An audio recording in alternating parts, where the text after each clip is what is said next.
को अगर मैं खोलूंगा तो बात बहुत दूर तक चली जाएगी। बस जब मैंने कह दिया जो भी, तो फिर जो भी आएगा। बगैर लिबास के आएगा।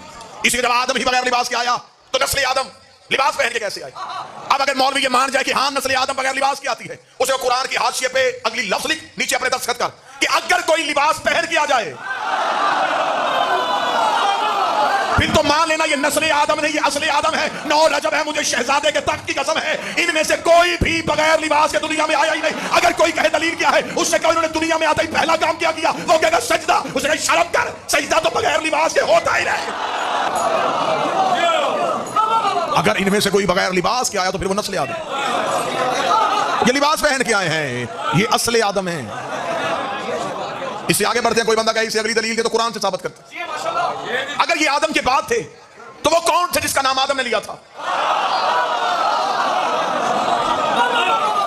जो खुदा ने कहा आदम आदम, ये नाम पर किनके, लिहाजा इनके लिए ये लफ्ज कि ये थे और अब हैं, ये नहीं, ये हमेशा से थे, हमेशा तक हैं। बस कोई इनमें से 9 को नजर आया,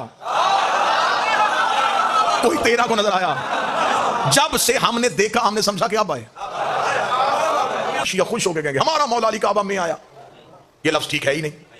काबा में नहीं आया, काबा से आया। लफ्ज आपकी बारगाह में मुसलसल हत्या किया जा रहा हूं। मैंने पहले कहा हाथ से हाथ नहीं मारूंगा, ऊंचे नीचे दाएं बाएं, बिल्कुल लफ्ज आपकी बारगाह में आ रहा है। ये काबा में नहीं आया, ये काबा से आया। इनका घर काबा नहीं, इनकी गली काबा है। ये काबा में रहते नहीं, ये काबा से गुजरे थे। मखलूक ने इन्हें उतरते नहीं देखा, इन्हें सिर्फ निकलते देखा।